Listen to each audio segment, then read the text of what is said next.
What has China so afraid? The question looms large as the world watches with bated breath. For years, China has been a dominant force in the South China Sea, asserting its claims with an iron fist. But now, something seems to have shifted. Why are they suddenly backing down? The sight of Chinese warships leaving port is a stark contrast to their previous aggressive posturing.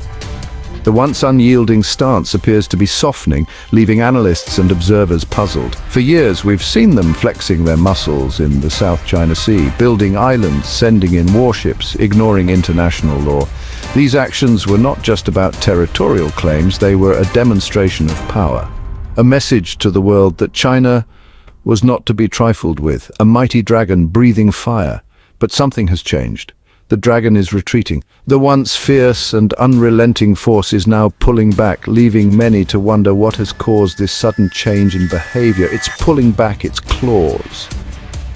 The imagery of a dragon retracting its talons is apt, as China seems to be reconsidering its aggressive tactics. The faces of Chinese naval personnel reflect a mix of concern and contemplation, hinting at internal deliberations and possible strategic recalibrations.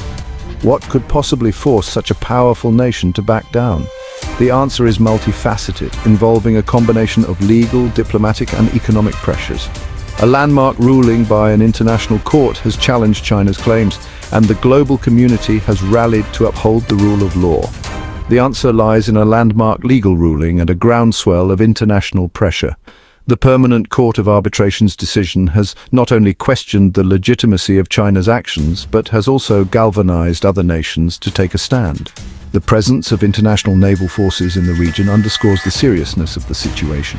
It's a story of geopolitical intrigue, high-stakes diplomacy, and the future of one of the world's most important regions. The South China Sea is not just a strategic waterway, it is a symbol of the broader struggle for influence and control in the 21st century. As the dragon retreats, the world watches closely, aware that this is just one chapter in a much larger narrative. The implications of China's actions and the international response will shape the geopolitical landscape for years to come. In 2016, the Permanent Court of Arbitration in The Hague delivered a bombshell ruling that sent shockwaves across the globe. They ruled against China's expansive claims in the South China Sea, a region fraught with geopolitical tension and economic significance. This wasn't just any court case, this was a landmark decision that would determine who controls some of the world's most vital shipping lanes, and access to trillions of dollars in untapped resources, including oil and natural gas. China had long claimed almost the entire South China Sea as its own, based on a demarcation known as the Nine-Dash Line. This line, drawn on maps dating back to the mid-20th century, was China's justification for its sweeping territorial claims. But the court saw through this historical argument. After careful deliberation and review of international law, they declared that the Nine-Dash Line had no legal basis under the United Nations Convention on the Law of the Sea or UNCLOS. It was a massive blow to China's ambitions, undermining its efforts to assert dominance over the region. The ruling was met with strong reactions from Chinese officials, who vehemently rejected the court's decision and vowed to continue their activities in the South China Sea. The ruling also had significant implications for other countries in the region, including the Philippines, Vietnam, Malaysia, and Brunei, all of which have competing claims in the South China Sea.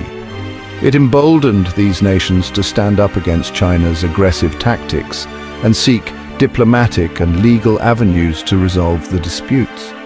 Beyond the geopolitical and economic stakes, the South China Sea is also a critical environmental zone, home to diverse marine ecosystems and vital fishing grounds. The court's decision highlighted the need for sustainable management and cooperation to protect these resources for future generations. The 2016 ruling by the Permanent Court of Arbitration remains a pivotal moment in the ongoing struggle for control and influence in the South China Sea. It underscored the importance of international law in resolving complex territorial disputes and set a precedent for future cases. As the world watches closely, the hope is that diplomacy and adherence to international law will prevail, ensuring peace and stability in one of the most strategically important regions on the planet. You'd think China would accept the ruling, right? Wrong. They went on the offensive. They ramped up their military presence.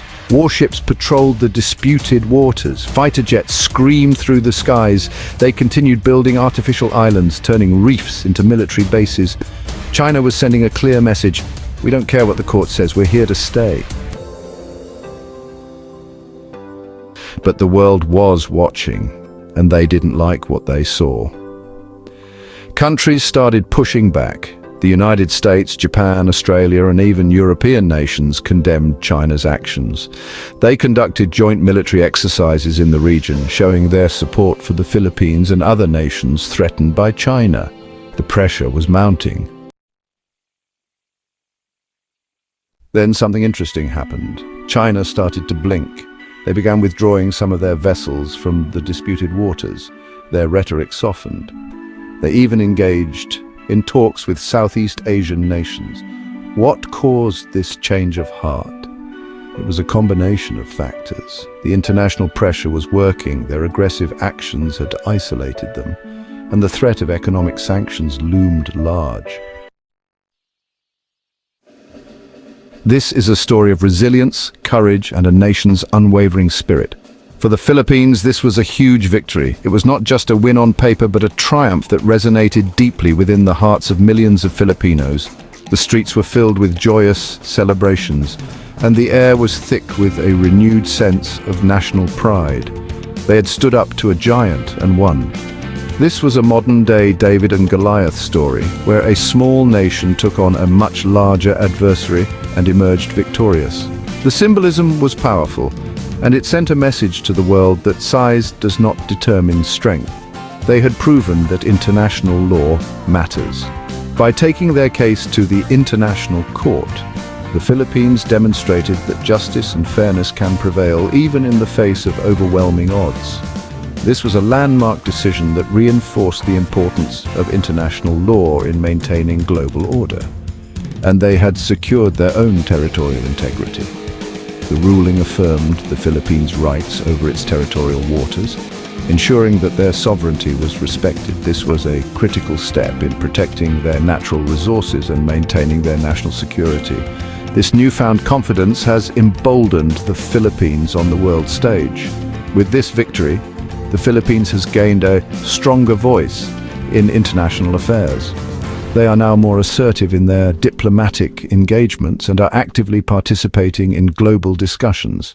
They are now a key player in regional security. The Philippines has taken on a more prominent role in regional security initiatives, working closely with neighboring countries to ensure stability and peace in the region. Their leadership is now recognized and respected by their peers, and they have shown that even small nations can stand up to bullies. The Philippines' victory serves as an inspiration to other small nations facing similar challenges. It proves that with determination, unity, and the right legal framework, even the smallest of nations can assert their rights and stand up to larger powers. But is this the end of the story? Is China's retreat genuine, or is it just a tactical maneuver? Some experts believe China is simply biding its time, that they're waiting for the right moment to reassert themselves. The South China Sea remains a powder keg. The potential for conflict is still very real. We need to be vigilant. We need to hold China accountable.